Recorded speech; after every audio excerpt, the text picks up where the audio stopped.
Good morning friend, আমি সুকান্ত। আর আপনারা এই মুহূর্তে দেখছেন গার্ডেনিং ইউটিউব চ্যানেল উড়াল অর্কিড। উড়াল অর্কিড সর্বদা সবুজ প্রেমীদের সাথে আছে, সবুজ প্রেমীদের পাশে আছে।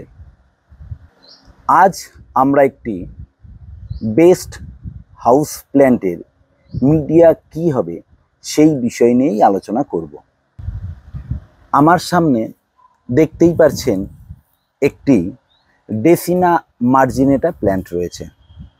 এগুলি মাদাগাস্কারের প্ল্যান্ট।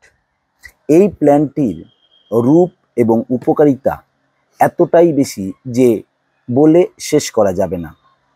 তো এটি যেমন ইনডোরেও রাখা যায়, ঠিক সেম আউটডোরেও রাখা যায়।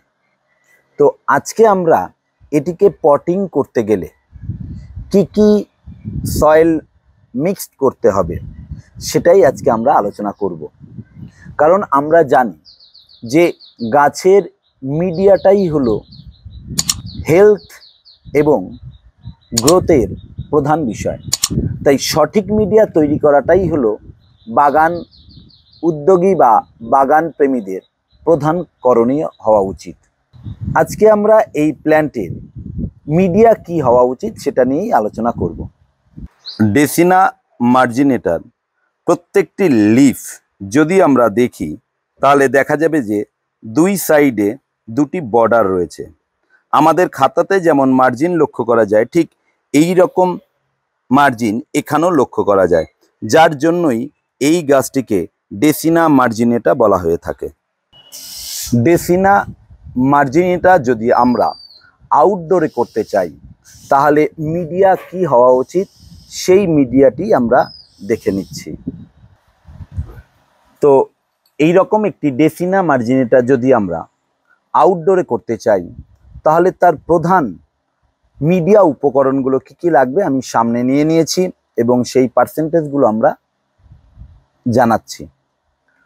প্রথমত আমরা যেটা দেখতে পাচ্ছি সেটি হলো গার্ডেন সয়েল। গার্ডেন সয়েল মানে হলো বাগান থেকে মাটি সংগ্রহ করে মাটি ঝুড়ো করে নিয়ে সেগুলোকে আবার রোদ খাইয়ে নিতে হবে। কারণ এই মাটিগুলোকে রোদ খাওয়ানো যত বেশি হবে ড্রেনেজ সিস্টেমটা কিন্তু তত ভালো হবে। তো তাই আমাদের আবশ্যক বাগান থেকে মাটি সংগ্রহ করে সেটাকে ঝুড়ো করে রোদ খাইয়ে সংগ্রহে রাখতে হবে। এই গার্ডেন সয়েল আমরা ব্যবহার করব 5 ভাগ, অর্থাৎ 10 ভাগের মধ্যে আমরা 5 ভাগ এইরকম গার্ডেন সয়েল ব্যবহার করব। গার্ডেন সয়েলের জায়গায় যদি আমরা নর্মাল সয়েলও ব্যবহার করি তাতেও চলবে, কিন্তু গার্ডেন সয়েলের উপকারিতা সর্বদাই বেশি, বা গার্ডেন সয়েলে গাছ সবসময়ই ভালো হয়। এটিকে একদম ঝুড়ো বা ডাস্ট টাইপের করে দেওয়া যাবে না, ছোট ছোট কিছু টুকরো থাকবে। এইরকম আমি 5 ভাগ গার্ডেন সয়েল ব্যবহার করব। এরপরে আমি 2 ভাগ ব্যবহার করব ভার্মি কম্পোস্ট অথবা লিপ ডাস্ট। তো আমি ভার্মি কম্পোস্টের থেকেও লিপ ডাস্ট আমার কাছে মনে হয় যেন বেশি ভালো, তাই আমি এখানে লিপ ডাস্ট ব্যবহার করব। এবং এই লিপ ডাস্টগুলো আমার বাড়িতেই আমার বাগান থেকেই আমি সংগ্রহ করেছি।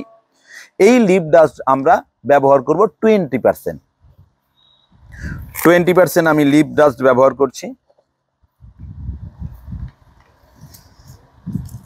এরপরে ব্যবহার করব এই গার্ডেন সয়েল। আমাদের অনেক সময় এঁটেল মাটি হয় অথবা দোআঁশ মাটি হয়। যদি মাটি দোআঁশ হয় তাহলে তার সঙ্গে আর কোনো বালি অ্যাড করার প্রয়োজন হয় না, কিন্তু আমার যে মাটিটি সেই মাটিটি সম্পূর্ণ এঁটেল মাটি। এই এঁটেল মাটিকে দোআঁশ মাটিতে পরিণত করার জন্য আমরা 10 ভাগ ব্যবহার করব রিভার স্যান্ড। এই রিভার স্যান্ডটা ধুয়ে ভালো করে শুকিয়ে নেওয়া হয়েছে। আমরা 10 ভাগ ব্যবহার করব রিভার স্যান্ড।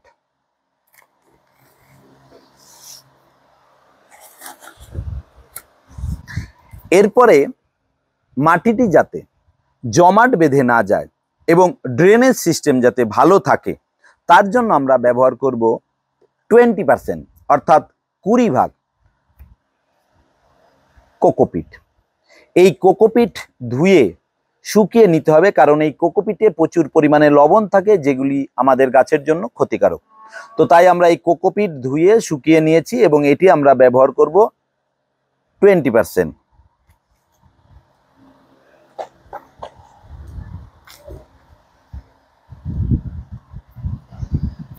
তাহলে আমরা সয়েল মিক্সডে কী কী ব্যবহার করলাম? 50% garden soil, 20% leaf dust, 10% river sand and 20% cocopeat. আমি দুটি 6 ইঞ্চি টবে দুটি গাছ বসাবো বলেই তার মিডিয়াটা এখন তৈরি করছি। এখানে অলরেডি আমি নিয়েছি প্রধান উপকরণগুলো, তার সঙ্গে আরও কিছু জৈব ফার্টিলাইজার আমি এর সঙ্গে মেশাবো। আমি প্রথম যেটা মেশাবো সেটি হলো 1 মুঠো হাড়ের গুঁড়ো, 1 মুঠো শিংকুচি, 1 মুঠো খুরকুচি। এই 3টি উপাদানেই নাইট্রোজেন, পটাশিয়াম প্রচুর পরিমাণে থাকে বলেই গাছের হেলথ ভালো হয়। এরপরে আমি 2 চামচ ব্যবহার করব নিমখোল। এই নিমখোল আমাদের মাটিতে যে কীটপতঙ্গ জন্ম নেয় সেগুলোকে মারতে সাহায্য করে। 2 চামচ আমি নিমখোল দিলাম। এর সঙ্গে 1 চামচ আমি ব্যবহার করব ফুরাডন। এই নিমখোল এবং ফুরাডন আমাদের মাটিতে কোনো রকম কীটপতঙ্গ অর্থাৎ ক্ষতিকারক কোনো কীটপতঙ্গ জন্ম নিতে দেবে না। তার পাশাপাশি কোনো রকম ছত্রাক যাতে জন্ম না নেয় সেদিকেও খুব নজর রাখেন। তো নিমখোলের কিছুটা জৈব উপকারিতাও রয়েছে, কিন্তু ফুরাডন শুধুমাত্র আমাদের কীটপতঙ্গ মারতেই সাহায্য করে। এর সঙ্গে আমি নিয়ে নেব 2 চামচ সিউইড এক্সট্রাক্ট। এই সিউইড মাটিকে এয়ারি রাখতে সাহায্য করে এবং মাটিতে নাইট্রোজেনের পরিমাণ বাড়াতে ভীষণভাবে সাহায্য করে, যার জন্য আমরা প্রত্যেকটি টবে যদি 2 চামচ করে সিউইড ব্যবহার করি তাহলে তার রুট ডেভেলপমেন্ট খুব দ্রুত হবে। আর গাছের রুট ভালো থাকা মানেই কিন্তু গাছের স্বাস্থ্য ভালো থাকা। তাই আমরা চেষ্টা করব সকলেই টবের গাছে, অন্তত টবের মাটি তৈরি করার সময় প্রত্যেক টবে 1 চামচ করে সিউইড দেওয়ার। এবার এই উপকরণগুলো খুব সুন্দরভাবে মিশিয়ে নিতে হবে, যাতে ঠিকঠাকভাবে মিশ্রিত হয় সেদিকে কিন্তু নজর রাখতে হবে। এই গাছটি খুবই সুন্দর, তার কারণ এটি থেকে 3টি ব্রাঞ্চ বেরিয়েছে। যখন এই গাছটি বড় হবে ভীষণ সুন্দর লাগবে। এবং এই গাছকে NASA clean air study air purify plant হিসেবে ঘোষণা করেছে। এই প্ল্যান্ট আমাদের বায়ুতে যে ক্ষতিকারক জৈব রাসায়নিক ফর্মালডিহাইড, বেনজিন, টোলুইন এগুলো সমস্ত শোষণ করে বায়ুকে বিশুদ্ধ বায়ুতে পরিণত করে। তো আজ আমরা এই গাছটিকেই পটিং করব। আমাদের এই প্ল্যান্টটিকে গ্রো ব্যাগে বাড়ানো হয়েছে। তো এই গ্রো ব্যাগটিকে প্রথমে আমাদের সুন্দরভাবে কেটে বাদ দিতে হবে। কাটার সময় নজর রাখতে হবে যাতে আমাদের রুট যেন ক্ষতিগ্রস্ত না হয়। দুদিক থেকেই আমরা যদি খুব সুন্দরভাবে এটিকে কেটে নিই তাহলে কোনো রকম ক্ষতি হওয়ার সম্ভাবনা থাকে না। এইভাবে কেটে নেওয়ার পরে আস্তে আস্তে আমি এটাকে ওপেন করলাম। দেখুন রুট বলটিকে সম্পূর্ণ রুট দ্বারা পরিবেষ্টিত, খুব সুন্দর রুট, গাছের হেলথ ভীষণ ভালো। এই রুট বলটি যাতে ক্ষতিগ্রস্ত না হয় সেদিকে আমাকে কিন্তু নজর রাখতে হবে। এই রুট বলটি যদি ক্ষতিগ্রস্ত হয় হয়তো গাছ মারা যাবে না, কিন্তু গাছটি কয়েকদিন ঝিমিয়ে যেতে পারে। তাই আমি সাবধানে এই রুট বলটিকে রাখব। ডেসিনা মার্জিনেটা বসানোর জন্য এরকম আমি একটি 6 ইঞ্চি টব নিয়েছি। তো টবের সর্বদাই ড্রেনেজ সিস্টেমটা খুব ভালো করতে হবে, যার জন্য এইরকম একটি আমি টব ভাঙা নিয়েছি। এরকম একটি টব ভাঙার নিচে আমি ঠিক সুন্দরভাবে বসিয়ে দিলাম, ঠিক এইভাবেই বসিয়ে দিলাম। এবং এই টবটি ওভাল শেপ, যাতে নিচ দিয়ে জল বেরিয়ে যেতে পারে তার একটা ব্যবস্থা করা হয়েছে। এবং এরপরে অনেকেই আরও 2-4টে টব ভাঙা ব্যবহার করে, আমি সেটি না ব্যবহার করে আমাদের যে বালির গ্যাভেলস আছে সেই গ্যাভেলসগুলোকে আমি দিয়ে দেব। বালি চালার পরে যে বড় বড় পাথরগুলো থাকে সেই পাথরগুলো দিয়েই আমি এই ড্রেনেজ সিস্টেমটাকে খুব সুন্দর তৈরি করে নিচ্ছি।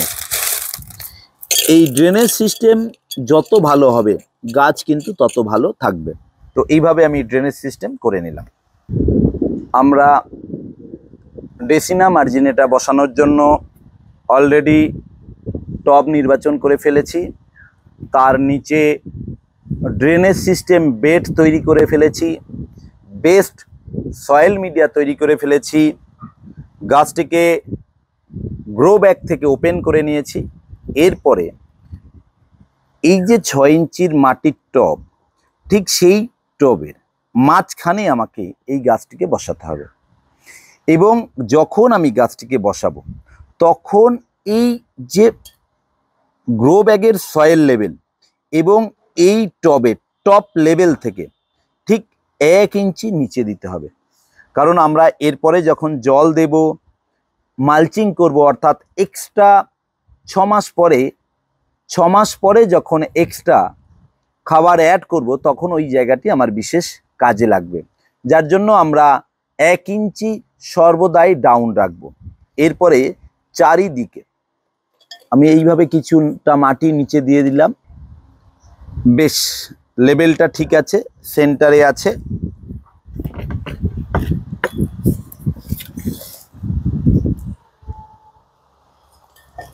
খুব সুন্দরভাবে এই মাটি দেওয়ার কাজটি করতে হবে।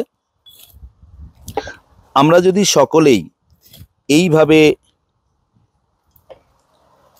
মিডিয়া তৈরি করি এবং পটিং করি তাহলে আমাদের একটিও ড্রেসিনা মার্জিনেটা কিন্তু মারা যাবে না। এবং পাশ দিয়ে হালকা করে মাটিটি চেপে দিতে হবে।